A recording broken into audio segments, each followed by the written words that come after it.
What's good, Internet? My name is attackslug, and welcome back to my SmackDown Live reactions. Not live, SmackDown Live reactions for the week of August the 2nd, 2016. As always, let me know what you thought of SmackDown down in the comments below, and I will get into my reactions and impressions of the second week of the new era on SmackDown Live. So, we open the show watching the end of Raw, which was Randy Orton hitting that RKO literally out of nowhere onto Brock Lesnar, and it pans out, and we got Randy watching the TV, and Shane and Bray watching the TV, and they kind of re-emphasize that it only takes one RKO, etc., etc. And then this transitions to them saying that Randy's going to have repercussions, and you got all this security backstage, and then they walk, and The Miz is there, and he's complaining about not having an IC contender, so they set up a match, a triple threat match for the next IC contender at SummerSlam, and then Ambrose is there, and he's like, I'm going to the ring, guys, whatever. Now, my issue here is that you didn't need, like, any of this segment.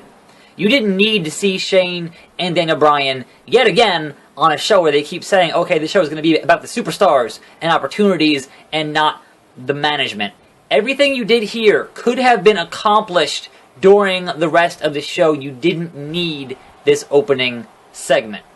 Anyway, we move on to Dean Ambrose coming to the ring, and they're continuing to put different things into SmackDown that aren't on Raw, and I like that. They have this thing now where it slides out from the side of the screen, and it's like SmackDown facts, and you get, you know, like the height and the weight and some attributes, that kind of stuff. It's different, and I like it.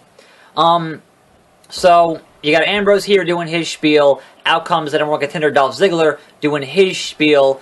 They once again reference history, and you guys know that I love continuity. So Dolph Ziggler referencing being a cheerleader. Unfortunately, didn't reference when he was the caddy for Chavo when Chavo was Kerwin White. That's a whole different can of worms there. But basically, this is our time to spend to establish that Dolph Ziggler is an important #1 contender, considering before the brand split, he was working the pre-shows against Baron Corbin. So that's kind of an important thing to establish here. We got some motivation, some character work is pretty good. I'm not sure if both these guys are supposed to be faces anymore, like especially Dean Ambrose. I don't know. He's just unstable, I suppose, but it's not super clear on if it's just a face versus face match on this stuff. You know, shades of gray. But Ambrose leaves, and then the lights go out, and Bray Wyatt attacks. Bray Wyatt is pissed that he lost that six-pack challenge last week, and therefore Bray Wyatt wants to challenge Ziggler for the right to be #1 contender in the main event of SmackDown. Curiously enough, the fans here were behind Bray Wyatt. They were just doing the yes chant for Bray Wyatt, of all people. That was weird, but hey, people like Bray Wyatt. I do appreciate that while everybody else has their own little SmackDown, like the generic, you know, what the nameplate thing as they're coming out, Bray Wyatt still has his little firefly. So that is a good touch. Like, leave guys who are, you know, unique, leave them being unique. Anyway, our #1 contenders match is Kalisto doing that good lucha thing. God damn it! Woo! Baron Corbin and Apollo Crews. You have The Miz on commentary. This was a fun little triple threat match. Had some cool spots in here between these three guys, but in the end, it was Apollo Crews. The ending of the match was not great. Like, the finish was not particularly interesting, but it got the job done, and now Apollo Crews is #1 contender for the Intercontinental title at SummerSlam. So there was a post-match Baron Corbin beatdown, and then Miz got involved, hitting the skull-crushing finale on Apollo Crews, and then Baron Corbin just kind of hit the deep six on The Miz, and it was, you know, just Baron Corbin stands tall. He's a tall dude, you know. Is what it is. Next up was supposed to be Becky Lynch versus Eva Marie. Becky comes out. I still love the Eva Marie intro. Is the best part of Eva Marie. And honestly, this was a perfect Eva Marie match because there was no match. Eva Marie was doing her pose, and she came down from the second rope and apparently hurt her leg, which obviously she didn't actually hurt her leg as part of a storyline, but it's so believable because you know she's so bad at wrestling, you actually believed it. I'm like, oh, she's probably actually hurt because she's fucking terrible, right? But this is, I guess, playing into something larger, and honestly, all you want from All Red Everything is that entrance. That's kind of it. So, that was fantastic. Thumbs up on that.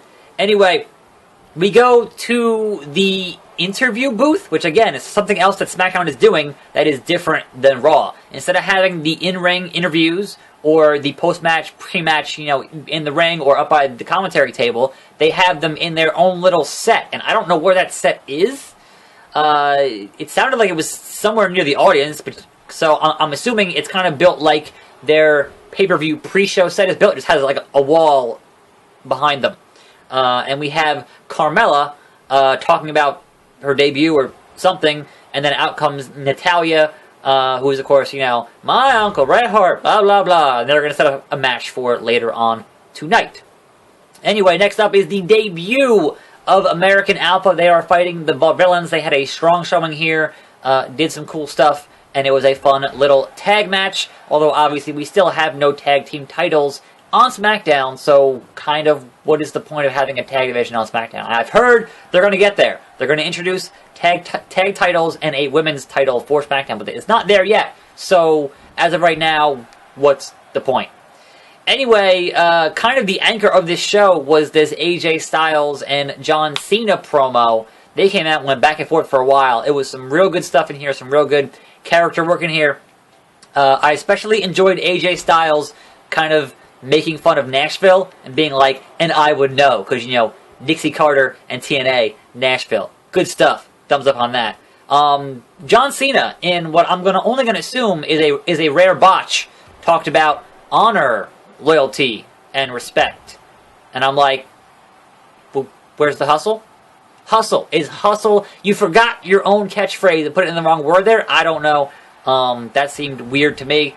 Although, AJ Styles saying that there will be no club at SummerSlam. It's just going to be him and John Cena. Except SummerSlam, much like I would assume the Rumble and Survivor Series and WrestleMania, is going to be both brands. Obviously, you're having brand split pay-per-views moving forward. You're going to have Backlash in September, right? But SummerSlam is both brands. And if the club, which is to say Gallows and Anderson, are going to be fighting the New Day, which they certainly are, for the tag team titles, certainly the club will be in the same arena as AJ Styles. So how can you truly claim there's going to be no club interference at SummerSlam when they're going to be in the building? Certainly that could happen. Anyway, that match, I'm hoping it will be excellent.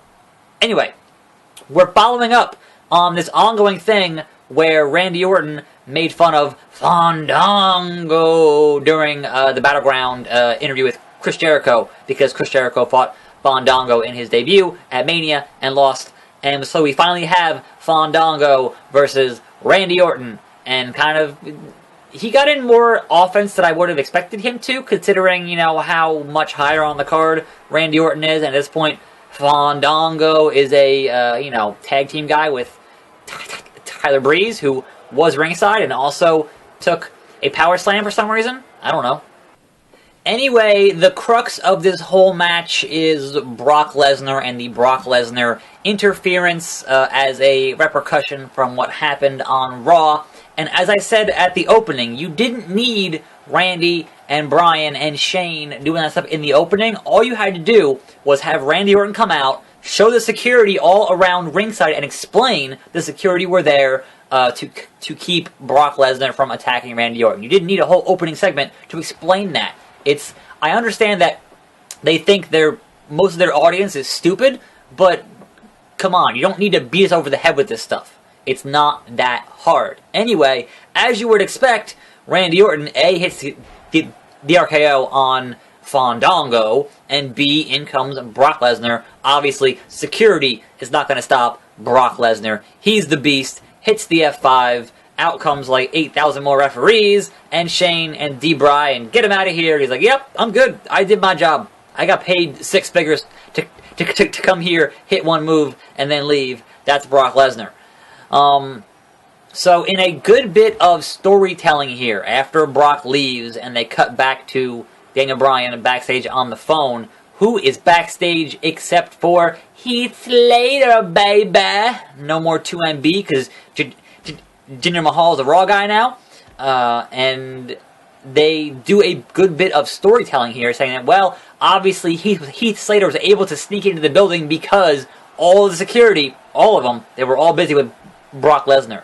That, my friends, is called continuity, and that is a thing I appreciate 110%. So, the only thing that I am kind of disappointed in here is that Heath Slater didn't try to leverage that both him and Daniel Bryan are Nexus bros. They debuted the Nexus together. They were Season 1 NXT guys. Come on now. You gotta, like, if you mentioned 2MB, and when you brought in Jinder, like, how can you not mention... And he mentioned the Nexus, like, 2 weeks ago when he didn't get drafted. We mentioned the Nexus and the Core and all that stuff, but he didn't mention the Nexus here with D-Bry, who was in the Nexus? Come on. Anyway, if he wins his match next week on SmackDown, then he gets a contract for SmackDown. And then he gets gored out of nowhere by Rhino, because his match next week is against Rhino. So, good times. Anyway, they go back and do that stage thing again with Renee and Dean, who doesn't really appreciate that stage setup thing. Then we get what was supposed to be Carmella and Natalya having a match here, but it doesn't happen because there is a pre-match beatdown from Natalya. So that is 2 women's matches tonight that did not happen because of shenanigans. Now, obviously, I said before, there's no belt. Now, Daniel Bryan was on a podcast saying there's going to be a belt, they're going to build to it. So perhaps not having matches because of weird things going on is what's going to build to them having a belt at some point. Perhaps a tournament. I would fucking love that. Anyway, your main event is Bray Wyatt versus Dolph Ziggler. You've got Dean Ambrose on commentary. This was, a typical, more or less, SmackDown match. It was alright. It definitely, this whole show had better pacing than last week. They're getting used to being live. So that's, a good thing. The ending revolved around the turnbuckle being undone, and then Bray got hit into the turnbuckle, and Dolph Ziggler gets the win. But then it gets kind of predictable, or at least I'm assuming it gets kind of predictable, because the post-match involved a Rowan beatdown, so Rowan and Bray there being the Wyatts, and then Dean Ambrose, who's on commentary, comes in to help. And in my head, I'm hearing, it's the Mac Militant. And where the fuck is Teddy Long? Like, this is like the opening to a SmackDown, and here comes holla holla holla, tag team match player. So, one would only assume the main event for next week on SmackDown is going to be Dean Ambrose and Dolph Ziggler. How will they coexist versus the Wyatts? So, that's probably going to happen, and that's kind of my overall complaint with wrestling a lot of times, is that they always go for the most obvious solution to these problems, and we've seen them so many times that it's kind of hard to keep anything feeling fresh. But I will say, it seemed like this week, at least on the production end, and the, introducing some new stuff, and the pacing part of it, this felt like a better show than last week. Now, obviously, Raw, this week to last week, fell off a bit, because it's hard to keep RKO out of nowhere, things feeling that fresh. So hopefully SmackDown continues to improve, and perhaps at some point, he kicked out. He kicked out. One RKO is all you need. Perhaps SmackDown will continue to improve, and perhaps it'll take the place of being my favorite show to watch each week. Anyway, let me know what you thought down in the comments. I'm attackslug. Thanks for watching.